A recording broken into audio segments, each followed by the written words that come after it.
बिस्मिल्लाहिर्रहमानिर्रहीम। अस्सलाम वालेकुम नाज़रीन, रुखसाना मुमताज़ मूली के पराठों के साथ हाजिर है अपने किचन में। आज मैं मूली के पराठों की रेसिपी आपको बताती हूँ। ये हमने आधा किलो मूली ली थी, इसको मैंने चोकर किया। अब इसके अंदर मसाले डालूंगी। ये 1 चम्मच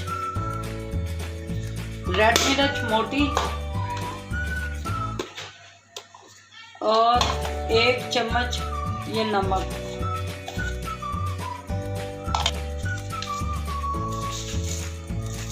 ये 1 चम्मच सफ़ेद ज़ीरा, ये 1/2 चम्मच काली मिर्च,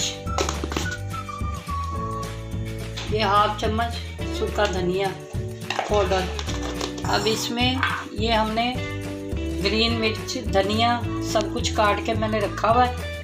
पहले इसको मसालों को मिक्स कर लेते हैं हाथ से। ये हमारे मसाले रेडी हो गए।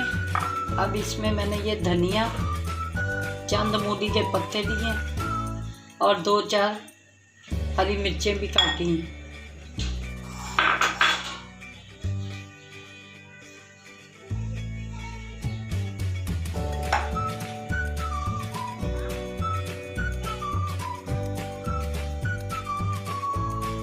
नाज़रीन, मूली हमारी रेडी हो गई है।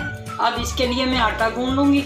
इसमें मैं 1 चम्मच भर के ऑयल डालूंगी आटे में, 1 चम्मच नमक की डाली। अब इसको ऐसे मिक्स कर लेंगे। ये आटे में थोड़ा सा मैंने बारीक बारीक हरा धनिया काट के डाला है।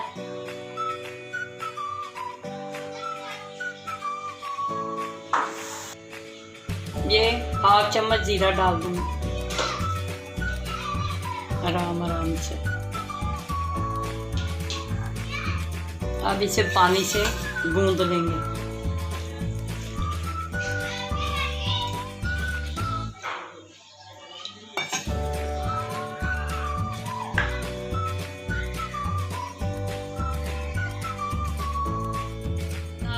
ये अब मैंने आटा गूंद लिया। ये हमारा पराठों का आटा तैयार हो गया है। इधर मूली भी तैयार है। अब इसको मैं ऑयल में थोड़ा सा फ्राई करूंगी मूलियों को, फिर ठंडी करके आपको पराठे बनाते हुए मिलती हूँ।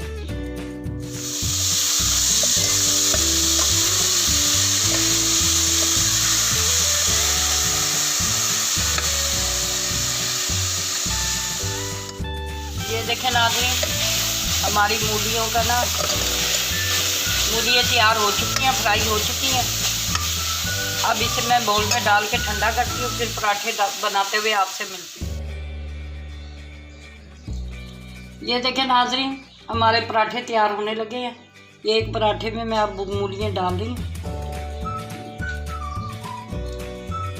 अब इसके ऊपर एक और रोटी फोल्ड करूँगी। ये डबल पराठा होता है।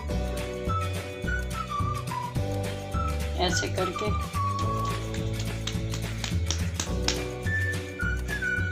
ये हमारी एक चपाती हो रहा है और आराम से इसके किनारों को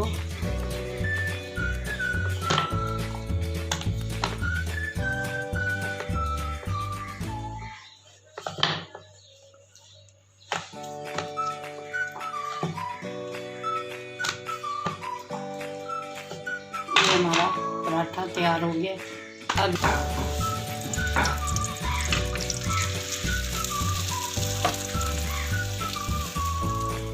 और नाज़रीन, ये देखिए हमारे पराठे तैयार हो गए हैं। ये साथ मैंने पुदीने का रायता भी बनाया है। इंशाल्लाह आज की रेसिपी आपको पसंद आएगी। मुझे लाइक करें, शेयर करें, सब्सक्राइब भी करें, दुआओं में याद रखें। और नाज़रीन, एक बात मैं आपसे शेयर करना चाहती हूँ कि मैंने रबी अव्वल की आका की विलादत की न्याज़ बनाई थी, जो मेरे अपनी कोई गलती से ना वीडियो डिलीट हो गई है, तो मैं आपसे माज़रत चाहती हूँ। और आज के दिन फिर आपको जश्न विलादत की मुबारक देती हूँ। और इंशाल्लाह आज की रेसिपी भी आपको पसंद आएगी।